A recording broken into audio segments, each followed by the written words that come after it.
Aujourd'hui, on va entamer la deuxième partie. La deuxième partie du modèle de la comptabilité de gestion, niveau deuxième année Bac Pro. Après étude de cours complet, on va étudier maintenant la deuxième partie, le cours partiel. Le premier chapitre de la deuxième partie, votre niveau, on l'appelle, s'intitule le cours variable.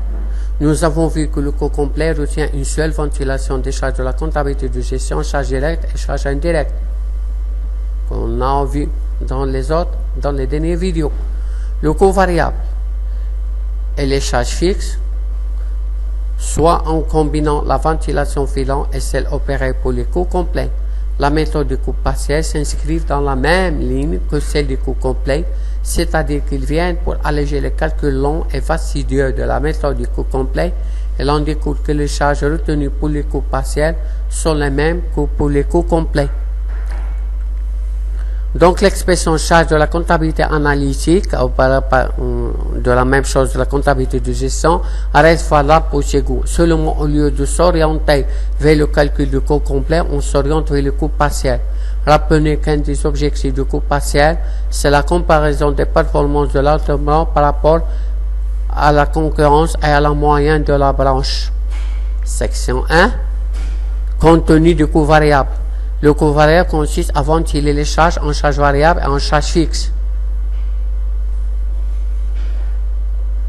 Cette ventilation peut être faite par produit, par famille de produits, au département, activités, centres, aux sections, tout élément nécessaire à la gestion, ateliers, usines, régions, etc. Les charges variables sont celles qui évoluent en fonction du niveau d'activité. Ça veut dire que lorsque les ventes augmentent, les charges augmentent. Ces charges sont appelées les charges variables.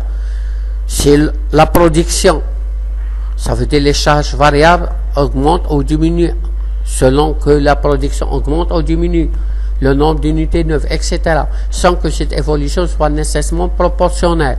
Ça veut dire cette augmentation augmente proportionnellement ou non proportionnel.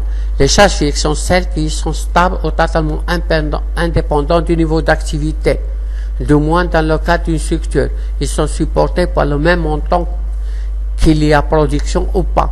Selon cette méthode, les charges variables dites aussi opérationnelles sont ventilées entre les différents produits, départements, activités et sections.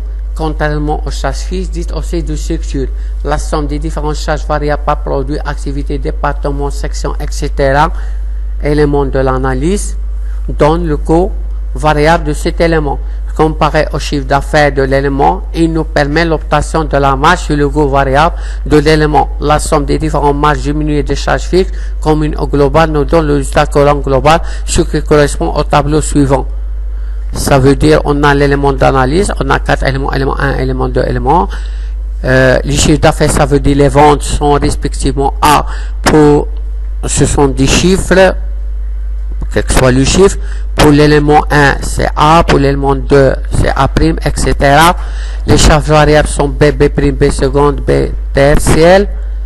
Ça veut dire la marge sur le coût variable, on fait le chiffre d'affaires moins les charges variables, A moins B dans C pour la première, dans C' pour le deuxième, etc. Le total du chiffre d'affaires, c'est égal à plus A' plus A seconde A tertielle. Les charges variables dans B plus B', etc. La première moins la seconde dans C plus C' plus C, moins les charges dans D, moins les charges fixes, et nous donne le résultat. D représente chez les charges fixes. Selon le cas, l'élément de l'analyse correspond au produit, au département, de l'activité ou de la section, etc. On fait une application, une antifabrique 3 P1 P2 sur lequel le donnons celui suivant pour le mois de N. On a chiffre d'affaires, on a les charges variables, les 2, 1 moins 2 est égal à sur le coût variable, moins les charges fixes dans le résultat courant. Par exemple, P1, P2, on a 3 produits. Pour le chiffre d'affaires de P1, c'est 1000. La deuxième, c'est 5000. Troisième, 2000. On a les charges variables, respectivement 900, 3000, 200, 2000. Chiffre d'affaires moins pour la première, 100. fait le calcul, deuxième 1800, troisième 1300, totalise 100 plus 1000 donne 2900, moins les charges fixes de 1000 donne le résultat 900. Intérêt de la méthode, on va dire que l'intérêt de la méthode, cette méthode permet de mettre en évidence la masse sur le coût variable par l'élément analysé, comme on a vu, laquelle permet d'évaluer l'apport de chaque élément à la marge globale et donc la rentabilité globale de l'entreprise. Il permet également de se prononcer sur l'avenir de certains produits à la rentabilité réduite, cas de P1 ou éventuellement déficitaire. Pour cela, il faut calculer le résultat courant dans l'hypothèse de l'abandon de produits de faible rentabilité ou déficitaire. Un abandon P1 de l'exemple précédent, le résultat sera 800, ça veut dire 1800 plus 1000 moins 2000.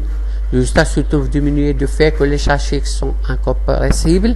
Donc, malgré la faible rentabilité de P1, il contribue à éponger une partie des charges fixes qui seraient supportées par P2, P3 si P1 est abandonné.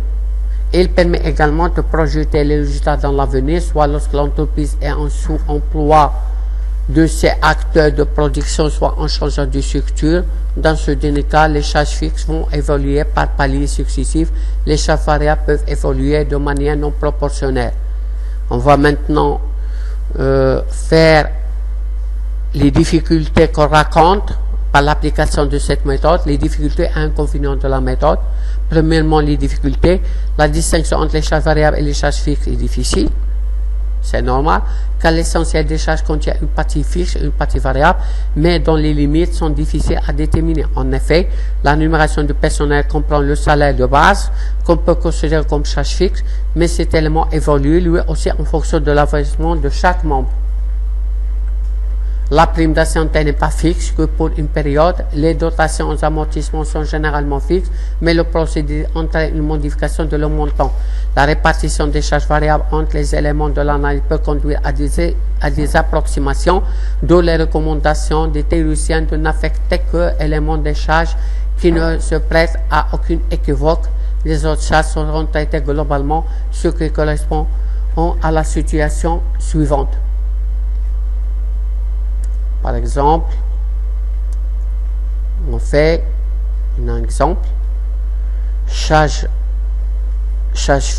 d'affaires, chiffre d'affaires ça veut dire les ventes, charge variable spécifique de ces produits, et dont les marges sur le coût variable spécifique, moins les charges globales, donne charge sur coût variable, donne 4000, moins les charges fixes 3000, donne le résultat courant 600 000. Et donc ici, on fait un autre apport. Les pas chiffre d'affaires moins charge variable donne marge sur le coût variable moins les charges fixes dans le résultat net. Ici, on fait la marge sur le coût variable spécifique de chaque produit et on retranche ensuite les charges sur le coût variable. Faites attention. Dans ce cas, la marge sur le coût variable physique n'ont pas de signification puisqu'une partie des charges variables n'a pas pu être affectée à chacun pour déterminer les véritables marges sur le coût variable. Maintenant, les inconvénients. La méthode ne permet pas de dégager des résultats analytiques pour pouvoir fixer le prix de vente en agissant sur le résultat analytique. Si la ventilation des charges fixes est faite par l'élément et si le montant incorporé à chaque élément est différent des autres montants, l'approche contributive de chaque élément est remise en cause. Les marges sur le coût variable ne peuvent pas être déterminées que si la vente et les charges fixes ne sont pas prises en compte que pour les seuls éléments vendus. Les stocks en fin de période ne comprennent que les charges variables et sont alors sous-évalués. Perfectionnement de la méthode. Il consiste à déterminer la marge sur le coût variable de chaque élément, puis à ventiler les charges fixes en charges fixes spécifiques et les charges fixes communes à tous les éléments, puis déterminer la marge sur le coût variable et le coût fixe spécifique. De la somme, la marge sur le coût variable et coût fixe spécifique, on déduit les charges fixes communes pour dégager le résultat courant, comme on a vu dans l'exemple précédent.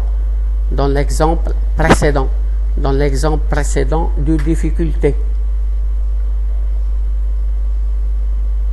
Maintenant, on va détailler l'exemple. Reprenons l'application du point 1.2 en supposant que les charges fixes spécifiques sont 150 210 180. Fais attention.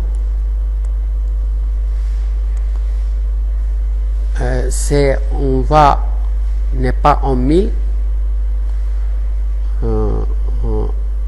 On raisonne avec 1000. Chiffre d'affaires, on a 1 million, on écrit seulement 1000. Les charges variables sont 900 000, on écrit 9000. C'est pour les autres réponses. Chiffre d'affaires moins les charges variables, dans la masse sur le coût variable, moins les charges fixes spécifiques, moins les charges fixes communes, dans le résultat net, comme les avantages de cette approche tient compte du caractère spécifique des charges fixes liées aux produits, activités, etc., à l'importance de sa production. Elle met en évidence l'apport de chaque produit ou sa contribution à la couverture des charges fixes communes et à la détermination de résultats courants. Ainsi, le produit P1, bien qu'il contribue à résoudre une partie des charges fixes spécifiques, ne contribue pas à la résolution des charges fixes communes. Notez bien, les charges fixes ont été traitées globalement et par conséquent, mais ils peuvent être déterminés par fonction, ce qui affinera davantage l'analyse. À partir de l'agrégation du chiffre d'affaires et du coût variable, les masses sur le coût variable et du total des charges fixes, on peut calculer le seuil de rentabilité et la date de réalisation qu'on va voir dans les prochaines vidéos. Le perfectionnement de la méthode des coûts variables nécessite une analyse minutieuse de charges permettant d'arriver à leur distinction sans ambiguïté en charges fixes propres et spécifiques ou en charges fixes communes. Tout arbitre nuira à la qualité de ces informations.